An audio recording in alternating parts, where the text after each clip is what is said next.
She's funny, she's smart, she craves chocolate every day, and she is the Greek goddess of comedy. Here is your host, Ellen Karis. Hello, everybody, and welcome to Karis's Comedy Corner. My name is Ellen Karis, and we are back with a new episode, but we are still Zooming because we can't get into the studio.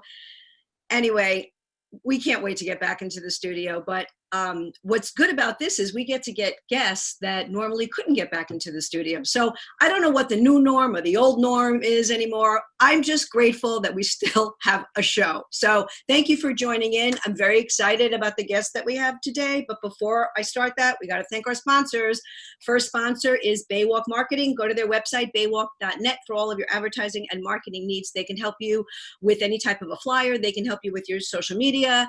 They can help you analyze the demographics of your business, and they're also experts in the Greek community. Go to their website, hollywoodgreeks.com, for all of your Greek entertainment needs.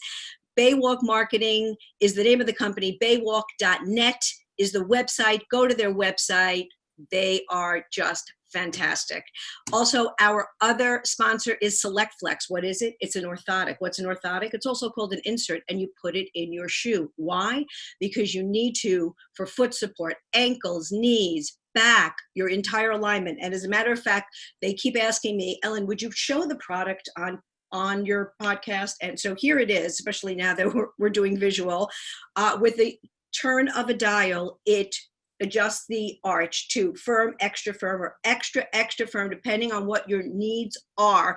Go to their website, selectflex.com, selectflex.com, and check out the 30-second video. Let me tell you something. I would not think about walking around New York City or exercising without these in my shoes. They are made so well. I call them the best invention since suitcase on wheels. And for Karis Comedy Corner listeners, there's a 25% discount if you type in the code FAMILY25, FAMILY25, selectflex.com. Okay, I'm very excited.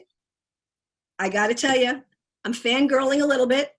No, I'm fangirling a lot of it. Our guest is a major celebrity, and if you have not seen him on TV in over 2 decades worth of TV and film, and I'll just throw out a few: Melrose Place, huge on General Hospital, and Earth Science, which was a Steven Spielberg show.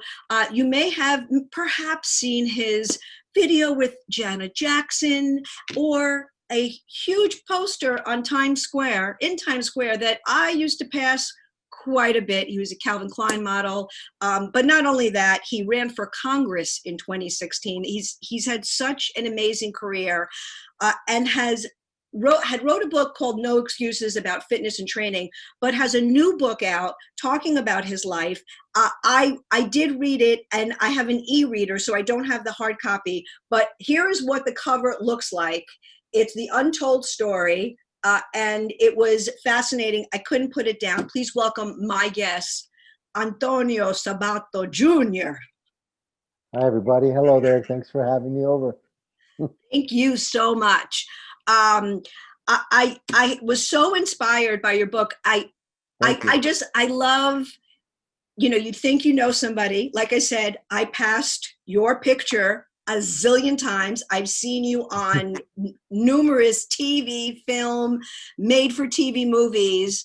I did see you, of course, at the 2016 Republican National Convention speaking. I knew you ran for Congress. I'd seen you on Fox a few times. You started to become very active politically and expressing your viewpoints. And then you wrote this book, and it went through the story of with your parents. You grew up in Rome, what happened with your mother's parents who lived under communist rule and socialism. You saw Italy going the same way, ultimately coming to the United States, the American dream. And that made sense to me as to why you started to speak out in 2016 and talk about a lot of the things that you were talking about. But let's just go back really from when you were in Rome. Your father was an actor, a major actor in Italy. Yeah, my dad was an actor in Italy. He was doing very well during the 60s and 70s, especially. And met my mom in the 60s, and my mother had to escape, the Czech Republic. It was invaded by the Russians. I talk about it in the book. Mhm. What happened to my mother, what happened to my grandmother, what happened to my father, and just my family as a whole. The things that we've been through have been really fascinating, hard, overwhelming to say the least, tough. We've seen death with our own eyes. Yeah, we've been through hell and back, but now we're still here surviving. And I thought it'd be worth sharing this book with the world, and see if we can help some people out there. And I mean, it wasn't just, okay, you decided to pack up you had all this wealth built up and hey, let's go to America. I mean, you came to America, you almost sort of had no choice, even though you all looked at it very positively. It wasn't like, okay, we have to go to America. You were looking to make a better life. Your family was looking to make a better life. And you came here and you came back and forth a couple of times. You went back Yeah. to Italy and We ran out of money, and we had to. We never took anything from this country except the dignity and the honor and the blessing to be an American citizen, and all the great things that this country allows you and gives you the chances to earn it for yourself. But we never took any money from any welfare programs, any kind. My parents never did that. So when we ran out of money, we went back to Italy to make some more money there to come back here again. I mean, that's how fair and square and true patriots we really are, And this country gave us enough just by allowing us to come here, to live here, to do it legally, to come from a green card, to become an American citizen, to walk around as Americans, and to really earn that pride, that comes with being an American, And I just love this place so much, and I wanted to share my views about how it is to come from another place, from another country, and living in harder times, and going through some hardship as a family, and having this greatest country allow us, kind of cover us in the blanket of this beauty of this place. But this place doesn't it allows you to earn it for yourself, and that's a difference that's going on nowadays. Is that people are expecting it to get it. It's there. And at the same token, disqualifying being an American. Taking America down, all the greatness that this country is down from all over the world, and it's helped so many countries. So I am fighting to make sure that the flag is represented, and we love our country more and more every day. I am so in sync with you. I am of Greek descent. I am second generation. So Greeks and Italian, we're like this, okay? It's about food and love and talking a lot, and and talking at a very high volume. So I feel you. I feel the same way. Both sets of grandparents came here via Ellis Island. You had to have a job. You had to have a sponsor. You had to report back in. This is before computers and cell phones and all of that. And you had to come for a purpose. And it has turned around. I had done a complete 180 in certain regards. And it's, when people like you and I talk about that, because we have parents or grandparents that went through that and know about that struggle. And there's many people like us, of course, and this nation was built on immigrants. We all agree about that. But when we start to say the word come here legally, it's all of a sudden you're called a lot of things that you're not. It's like, first of all, don't call me that. I'm Greek. I speak another language. My grandparents all had accents. Like we have to stop that nonsense. It's about having a process, knowing who's coming in here, and well, we allow a million people legally to come in our country every single year. A million of legal Americanized people will be here every single year. There's a lot of people waiting in line to come here to do it legally, like we did, like my family and I did, saving money, waiting in line, hoping, praying that you get your chance. That's how it is. You don't just come here, cross over the border, and do what you want, and then have programs given it to you for free. Like the Democrats are living on this. They make money on this on these policies that they give to, foreigners that come here, and they use our taxpayer money. It's this circle of nonsense. It's got to stop. Nobody wants to invade anybody's home. I don't come to your house and just come in without calling or knocking or asking permission or knowing you to begin with. But these people want to just come over, and then as soon as they get over into your house, they're expecting you to feed them, to take care of them, to pay for them from other people's money. That's socialism. And I've seen it. My family has seen it. It's the worst thing for our country. And now people are walking around going, socialism is good for this country. No, it's not. And it shows their ignorance on a lot of folks that just don't know. They don't know about socialized programs and socialism, two different things. The far left is socialism. It's socialism surrounded by that party. It's what they live for. And they're not shy about it. They express it. They talk about it. But we need to inform a lot of people. And a lot of people are informed. And a lot of patriots had enough. A lot of Democrats are moving over to the Republican Party because they're like, I've been a Democrat my whole life, and now I just can't take it anymore. And I want to love my country. I want to keep loving our police. I want to keep respecting things that mean a lot to me and my family. And so that's why a lot of people are going, you know what? Enough of this. We're going to vote for Trump because this is ridiculous. Well, and I love that you talked about your story and you talked about your life. And also the work ethic that you have.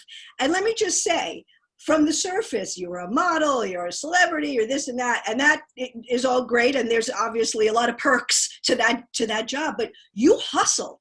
And I'm hustling now. I'm working for a concrete company right here, CNC Concrete Pumping. I'm doing construction. I'm doing whatever it takes. My whole life, my parents always brought me up here. This is not about ego. It's not about fame. It's not about all that stuff, entertainment, all that, whatever it goes with it. This is about taking care of your family. And I'll do anything. That's why I talk about it in this book. I talk about movies that I chosen to do because I wanted my family, I wanted my kids to have everything they needed. And it was never about me. It was about my children. So if I do a bad movie, but I got to pay for them, I'll do it. This is going to really not help my career, but I got to do it for my children come first. So it was always like that. Now my country comes first because I live in it. And my children are being, they were born in this country and I want them to have a good future. So I'm doing my 2 cents and trying to put it in there, creating this new studio that we're doing, Conflict Studios, which is conservative studios. And we have a lot of projects that we're doing. We have Trailblazers, which is my film that I'm directing and producing and starting with a wonderful cast of people. Kaya Jones, and she's working in my production company as well. We're starting a studio together. We have Lorenzo Lamas, we have Scott Baio, we have Kevin Sorbo, we have Tito Ortiz. The list goes on, and I have good friends of mine, Stacey Dash as well. I mean, I have good folks that want to make good films. And this studio is about making films that represent our country, that is proud of our country, that wants to make films about supporting the flag and the history of this nation. And just an alternative, just because the left is not allowing anything else but their views. But the only way they want it to be is if you agree with us, you're in. If you don't, you're out. And we're going to make sure that your life, your parents, your family, your children, everybody around you is going to know how much we hate you. And we're going to tell you and it's got to stop. The violence and the bully from the first day that I announced that I was supporting our president, the bullying that I received, and then ultimately the blacklisting that I got from Hollywood. It's nonsense. I'm not going to be bullied by anybody. We are not going to be bullied by you. We're not going to be bullied by the left. I'm going to create my own studio. I'm going to make my own stuff and my own future. That's where we're at. Well, there was so many things you just said, but when you talked about blacklisting used to be in the 50s about people that were looking for communists. So now it's sort of like if you don't agree with some of the socialist movement, that you get blacklisted. It was like the opposite of what you were There's no cause. There was a cause. There was a cause back then. There was a cause. There was something that they were protesting. Right now, what are they really protesting?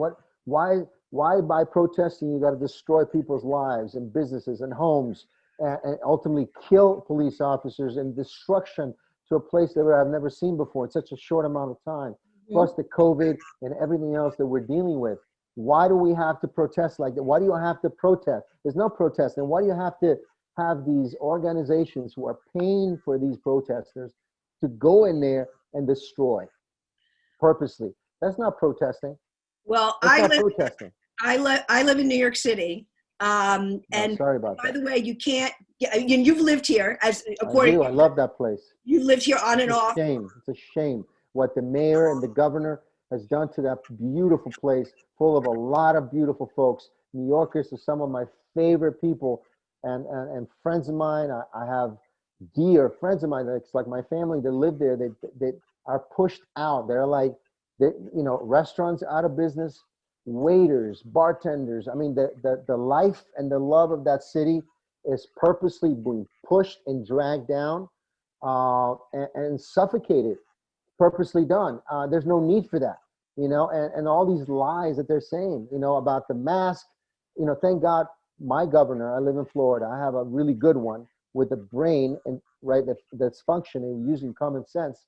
He's allowing restaurants to open. And you're not going to get fined if you don't wear a freaking mask. This has got to end. It makes no sense. You want to cover yourself? You have the freedom to do that. Wear your mask all the time. I'll wear it if I have to, obviously, on a plane or whatever I got to do. But now you're enforcing it. Now you're making it mandatory. Now you're arresting people in certain states if you're not wearing it. That's the beginning of the end. I've seen it in Europe. I've seen it to my family. It's not going to happen here in this country. No way. Yeah, I can go downtown and set a police car on fire. Nothing will happen to me. But if I don't wear a mask, I will get arrested. So I'm with you 100%. The mayor, and I don't mind saying this, this is the one thing that is happening in this city. No matter how liberal you are, everybody hates him. He's a Marxist. I mean, he is like, they shouldn't vote for him. They should not. But you know what? They have control of the voting. Mm-hmm. They pay for voters. They pay for voting as a whole. They do things illegally because I've seen it. I ran for a federal office. Okay, I ran for a government, Washington D.C. Okay, place. And during those 2 years, I did my homework. Well, more than 2 years, but really 2 hard years. I went to Washington D.C. I did my homework and how the whole system works. And the American people are always last, and it's a shame. And the only one that cares for the American people, finally, the only one of the few in our government, is our president. That's it. He's the only one, and we have to back him up. Have you ever spoken to President Trump? Oh, many times. Uh-huh.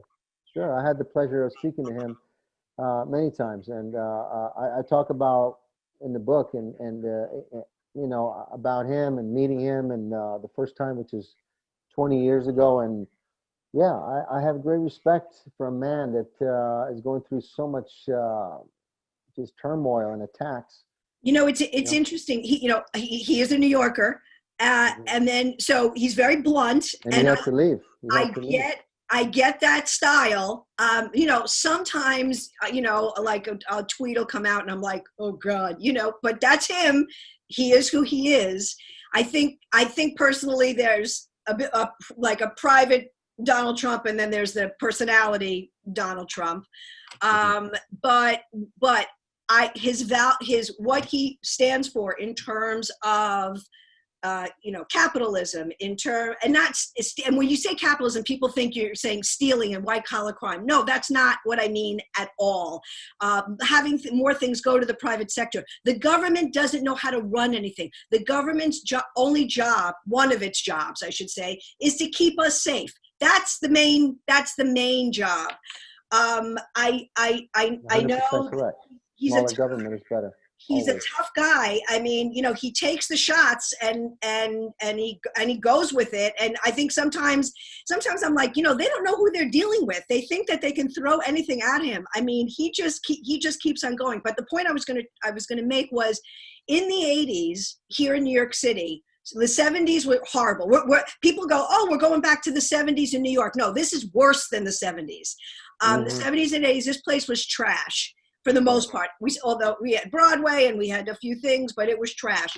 And Donald Trump was one of the people. The Helmsley family was another. There was a few where they put their money in this city. He started with Woolman Rink. He had bought, which was the Gulf and Western building back in the day. He bought things and turned them into hotels. He was part of, not the only person, but he was part of bringing this city back to life. That's number one. Number two, when people like Chuck Schumer and the Clintons were looking for money and they had their hand out, that was okay. But now, the tables have turned. So it's politics is so dirty. But you do talk about in your book about running and money being the be all end all. It wasn't even about policy. Meanwhile, you lived in California. It's about money. It's about raising money. It's about having money in the bank, and also I talk about the fact that running in California, which is it's a shame. I mean, it's happening right now as we speak. All these candidates, friends of mine, people that are trying to run in California on a federal level and on a local level too, they're not being helped by anyone. California is like that state has been left to drown itself. And it's a shame because I think with the right effort and the right people, you could actually win California someday. I know it's hard to believe, and I know that knowing what I know now, it is hard to believe because what they do in Sacramento and the whole state of California is a shame. They do the same thing in New York, don't get me wrong, and in Portland and all the liberal cities and states. But in California, it's horrendous what they've done in San Francisco and Los Angeles and these beautiful cities, and the state as itself, it's falling apart. But I just think that we should do more and we should bring more attention in those states. And I talk about it in the book. I mean, politics is it's probably worse than what you could possibly imagine. It's worse than anything I've seen before. I thought Italy was bad politically, and it is. But United States is knowing what I know now, it's pretty bad. I agree. California is such a beautiful state. It has so many natural resources. I remember saying a very long time ago, because of the illegal immigration problem. And let me just clarify when I say that, because again, people jump down your throat. It's not, I don't want anybody to come in. It's not about shutting down the country. We want people to come here. We're welcoming. That's not the point. The point is that they should come with a process. And it also not only protects us, so we know who is coming here, but it protects them because they shouldn't have to work for 20 cents an hour. Then they should be protected, as well. And they shouldn't be in bad working conditions. So, it really behooves everybody to be on board. And again, it starts from the politicians, though, because they implement laws that benefit certain people that don't benefit other people. And the whole thing just kind of goes into a circle locally and federally in all the courts and just how the whole system works. So you got to stop voting for Democrats. You have to stop voting for Democrats because we can keep talking about this as long as you keep voting these people and they have all the judges, they have everyone they need in Sacramento because they're voted in.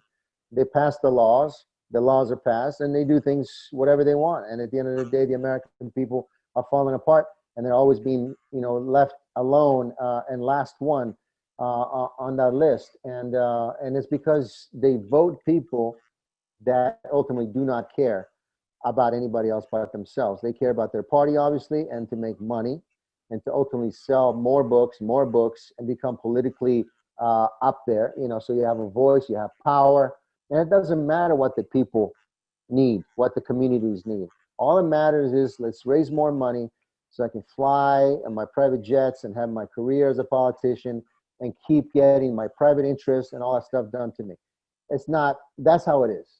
So we need to stop voting for those people. American people have to get a little bit smarter and go, you know what? I'm going to get to know this candidate. I'm going to get to know him. I'm going to get to know her. I'm going to follow really the story and see what they have done and what their policies really mean. And when you get down to the core of the structure of the Democratic Party, it's not like it used to be, and probably worse than ever before. And their policy will only hurt our country. President Kennedy, John F. Kennedy, would have been a Republican today. He was pro-life. he And was he was the only one. He was pro-life president, and he loved life. I love life. I love all life, and I am pro-life, and I'm not ashamed to say it. And we need more people like that, and we need to vote people who are for life, all kinds of life, and it means the life of the neighborhood, the life of the city, the life of the state, the life of our country, and the life of the people of this nation. So those are the kinds of leaders that I want to vote for. so it's so interesting, because when I read your book, again, we have this image of actors and actresses, and when you learned so many different things along the way. You were such a sponge. And I mean, you talk about a whole thing. If anybody, by the way, loves race car driving, there's a whole chapter on your love and passion for race cars. I personally am not, but I got to tell you, I got interested as I was reading. Yeah. I was reading your book. I just found it so fascinating that you're just one of these you. people that when you pick something up, you really become a student and you become very absorbed. And I couldn't help but thinking that, first of all, your parents, gee, I mean, what wonderful, brilliant, loving, caring people. Thank you. And I know Yeah, your mom is going to write a book about her story. So maybe, hopefully we can have her on. But sure. I'll ask her, no problem. yeah, good.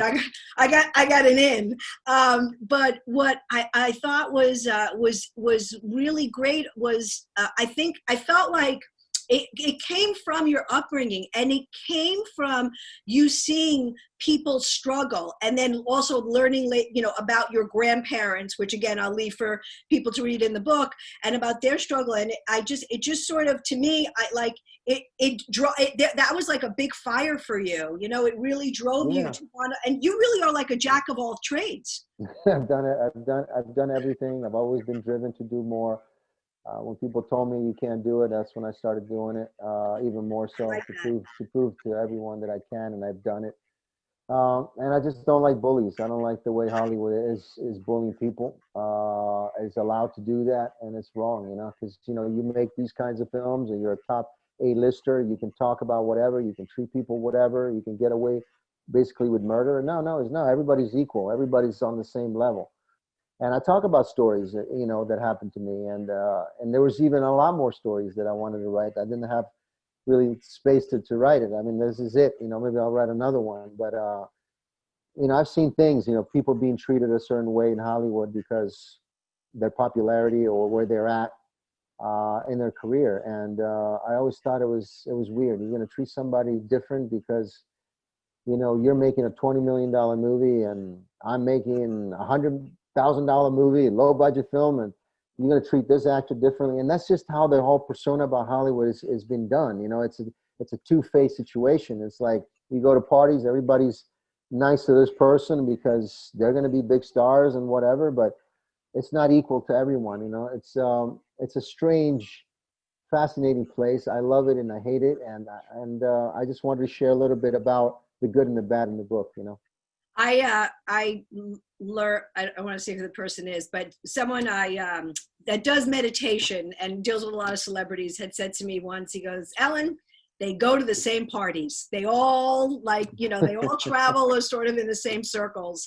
I also am an actress, and I've been on a lot of sets myself. And, it is true, some celebrities or the stars are great. And sometimes, listen, it's about the work, right? So they're in their zone, and of course you get that. But I mean, before there was a time in the 80s and 90s where you had a conversation with people. You can sit down and, politics has never really been the conversation that's going to bring people together, really. I mean, it's just really going to, but at some point you're still friends, you still hung out, you still were thespians, you're still on sets, and you still talk about stuff and you get into it. But right now it's impossible. Right now you get fired. Right now is a physical attack. Right now is hate.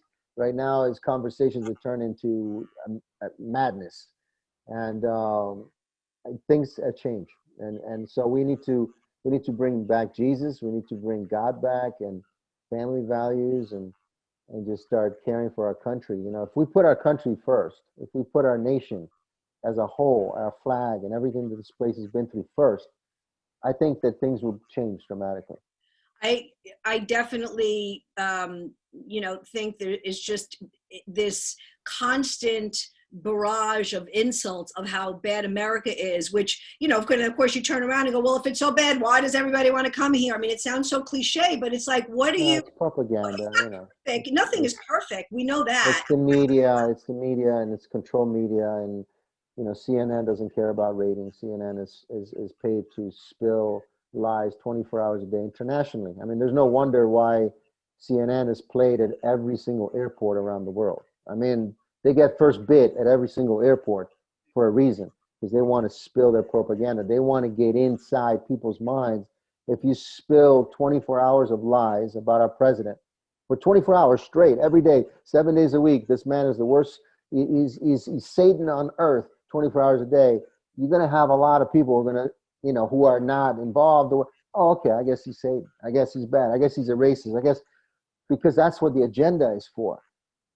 They finally found a guy who really, like you said, comes from New York, who worked hard, who doesn't take any BS from anybody, who loves our country, who put them in their place, who's not afraid to say how it is and call them for who they really are. And now the world knows who they are. Before they were trying to hide it, and they hide it with a smile and charisma and all that stuff like they've done for so long. But right now the president is putting them in their place, and everybody's seeing a different side of them. You have Pelosi ripping the pages in front of the whole world behind our president. You have people yelling and screaming, and these are people who work for our government who are saying on TV, burn this, do this, and so we're seeing a different side. So I'm being optimistic. We're going to win by over 100 million votes. It's going to be a landslide for Trump, and it's going to be probably the worst embarrassment moment for the Democratic Party ever. Well, I'll say this: if Trump does win, people will be setting themselves on fire. I mean, he's going to win. He's going to win, and I hope they don't set themselves on fire. It's going to be really ugly. Just to kind of, to talk about what's kind of going on here. I mean, it perplexes me too. I mean, in New York, you cannot be more diverse here.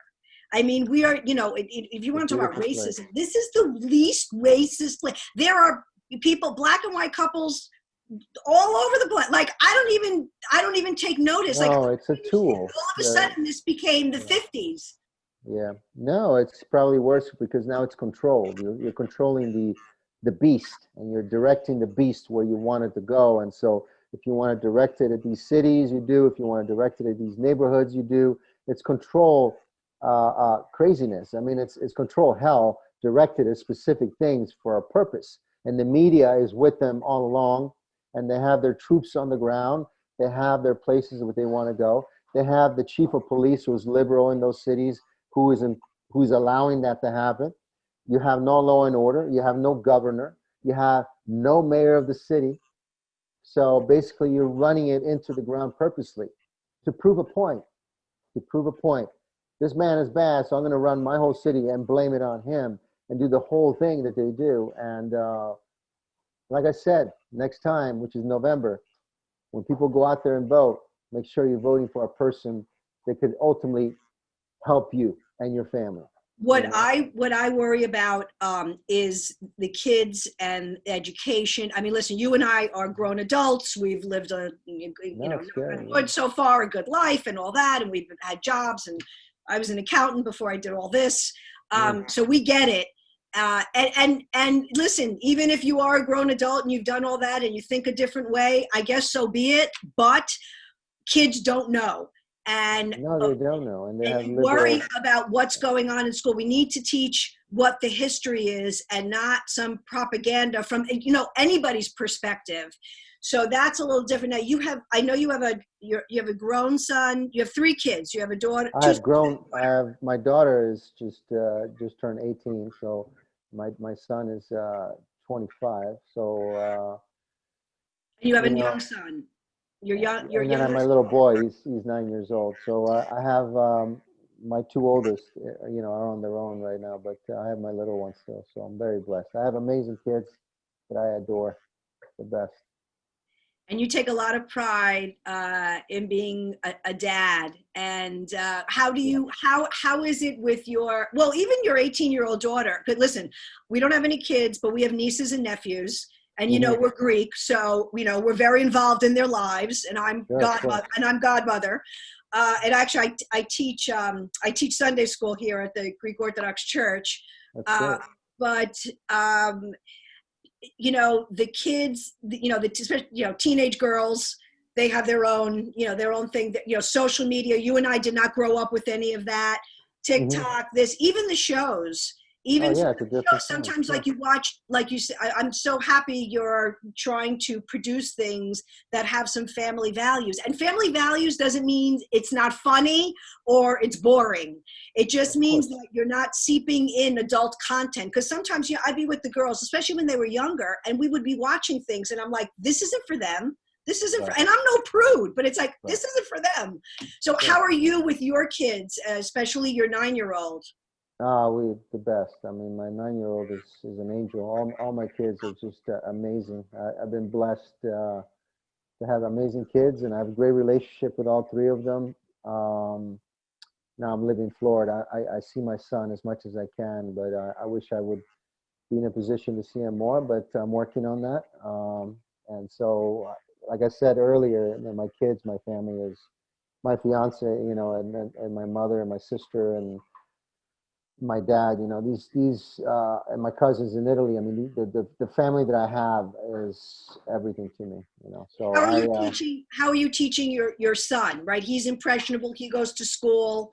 How are you? He loves the Lord. He loves God. He loves Jesus. That's the first thing that I wanted to do for my children, is make sure that they knew who Jesus was, and they know who Jesus is. And on their own, they got baptized on their own when they were older, so they knew what they were doing, and they gave themselves to Jesus. And that was the most important, before anything else, before education, before learning how to start to swim, which was important to me, to have full swimmers as my kids. You know, those are important things that I do as a father. But the relationship that they have with Jesus was really my goal, and I think I succeeded. So.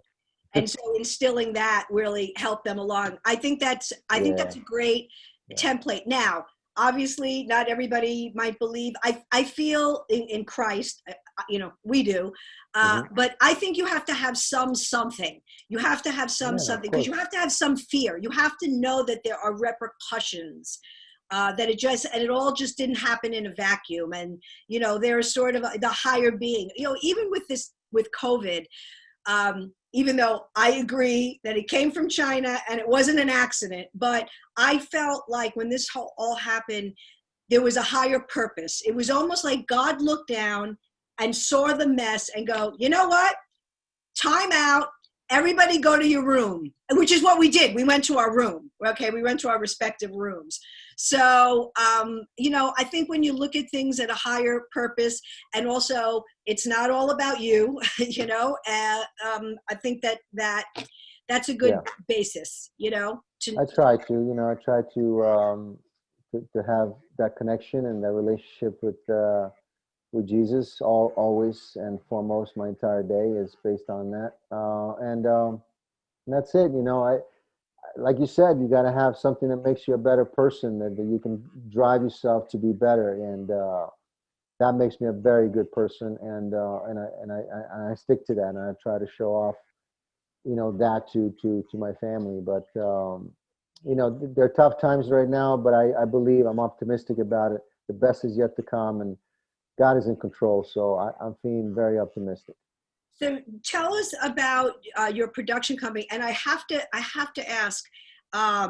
So you are an out of the closet conservative in Hollywood, and well, I moved out of Hollywood. I live in Florida, so I'm in show business. Yes, I'm a conservative. Yes, and people have known that for too long, and that's just the way, you know. I wish the entire country was for the best of the country. You know, it would be a much better place. You know. Now, so I don't go on Twitter very often. I have Twitter. I look at it every day. I scroll really, really quickly.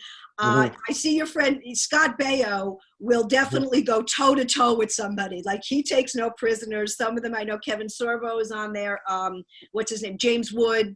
You know, and these people will argue. I actually do follow you, but you're more about promoting, you know, you're like your book and some things that you're going on.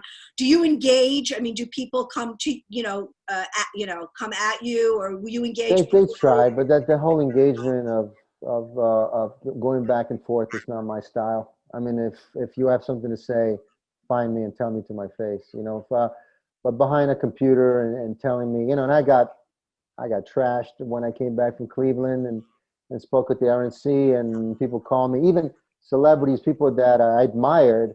I'm not going to mention any names. They started sending me messages to Twitter, calling me names and putting me down. I'm like, I don't even know these people. But, you know, I'm old school. I'm Italian and American, and I take pride. You know, if somebody says something about it in my face, we can take care of it old-fashioned style, mano a mano, let's say. You know, if you have that much of a problem. Most people are very scared. They would never do that. That's why they attack in multiple. They attack 20 against 1, you know, so they have a chance. But like Aeneas, you know, but I was attacked, and I don't attack back on Twitter. I think it's nonsense. The best thing, I just mute them and move on. I just shut them like this. How about this? The ones that you know, think more like-minded like you, but are afraid to say something, which is, you know, whether it's your show business or behind the scenes or. Absolutely. Yeah, there are a lot of them. But look what's going on in the last few months since I released this project, my new studio, Conflict Studios, which is conservative studios that we're pretty much launching at the moment with Trailblazers as our first picture. I'm getting a lot of mail from a lot of people in our industry, in Hollywood especially, who are fed up. They're fed up about being shut down, being fed up about being scared of being blacklisted. They're fed up about not being able to wear their hat that says "I love America," or their cross if they love Jesus, and they can't go to work wearing whatever that makes them who they are. And so, yeah, so that's what we're building our studio. So we want to hire all these people. We want to be able to give them another option, an alternative to make movies that are patriotic, that they love our country. You know, I mean, studios from the 30s and 40s. I mean, from the beginning of movie making in California was founded by presidents and studio heads who were patriotic. They love our country. You know, that's why they made movies that really supported our nation. You know, and we need to go back to that because our country has done enough for us. I think it's our time to do something for it. Well, I love reading the biographies of the movie stars of that time, and a lot of the men especially enlisted in the Army. You know, they got out of college, maybe they did something on radio, then they went and they enlisted, or got into it from maybe like doing the radio show while they were in the Army or whatnot. But a lot of them were patriots. And you know, Bob Hope back in the day they used to have a TV special, like, I don't know, every other month where he went and he performed for the troops. And I watched a lot of them. Yeah, I used to watch it. Right? Those were great. And he used to take Anne Margaret and Brooke Shields. And, and now I think the closest thing that we have that I see, that I know of, is Gary Sinise, who does his Lieutenant Dan band, who I'm sure you have had the pleasure of meeting. And I know Gary very well. He's a good my gosh, he's just the salt of the earth, and it's just so nice. But he's like the only one that I can think of. I'm not saying nobody does anything. I'm just saying that he will publicly do that. And we've sort of lost it, and everybody's gotten so angry. And sometimes too, I have to tell you, I've got, sometimes daytime TV on, and someone will come to promote their show, and it always turns into politics. And it's just like, just tell me about the craft or what you're doing or your movie, or even a funny thing about your personal life, that you've been on a ton of talk shows, you know how it goes. But it's like the next thing you know, everybody's spewing about, don't forget to vote. But when they say don't forget to vote, they're saying don't forget to vote to who I want you to vote for. That's not what voting is. I would never. I'm going to No, vote that's for not my whoever. style. I would never tell anyone what to do. I just worry about myself and what my family does. That's good enough for me. I'm not in a position to tell anyone what to do. So when is your movie? Are you in pre-production for? We are in pre-production, yeah. We Uh-huh. are in pre-production right now, and we're finalizing the final budget for the film and the investors for the film, which is going to launch the studio in one shot. We have other movies that I want to put my hands with, and my love and my affection to, that I want to be able to help out and bring out and re-release. We're working on that and development, all kinds of stuff. So we'll see what happens. We're working hard. Do you think you're going to stay in Florida or? Oh yeah, I'm not going. Yeah, I'm a Floridian. We're not going anywhere. We're here to stay. Don't let my husband hear that, okay? Because he's ready to pack our bags. Well, it's not a bad place. I know it's not our favorite. It's our favorite spot. I know it's not a bad life. I implore everybody to read the book, The Untold Story. Thank you very much. It is. Right, I really, and I'm not just saying, I loved it. It was it was inspiring. You're so interesting, and there's a little gossipy things in there, a little, some of your little relation, nothing bad, just some celebrities, some women that you've dated. Oh yeah, it's all there. I found that intriguing. Yeah. Go read it, find out for yourself. Let's I loved it. I loved it, and I look forward to more. And I can't wait to you really get your studio up and running, and God willing, thank you. And have an avenue also where people can submit projects as well, because I think that there's a lot of stories to be told. A lot of stories, yeah, a lot of beautiful stories, and we're going to make hopefully all of them.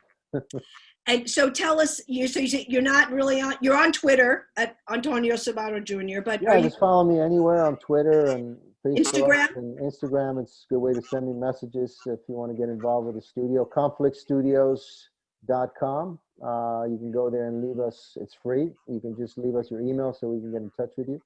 And that's what we're doing. And then obviously you can go to Amazon and purchase my book and let me know what you think. Review it and give us some good stars on Amazon. Oh yeah, I have to do that. I definitely have to do that. And then you have another book about I'm sorry, it just escaped me. The book about exercising that you did a while ago. Oh, that was my first book. Yeah, no excuses. Yeah. No excuses. So I want to do another one of those because I'm in my late 40s and I feel I'm in pretty good shape. So maybe I want to do a fitness book after that. And then we have my mom's book called Yvonne, which already being started. So we're writing it now. That's going to be incredible. You are a multifaceted family, the Sabatos. Hang on before we go, but I thank you so much for doing this. God bless you, your family, your children, your fiance, everything that you do. Follow Antonio Sabato Jr. on Twitter, Instagram.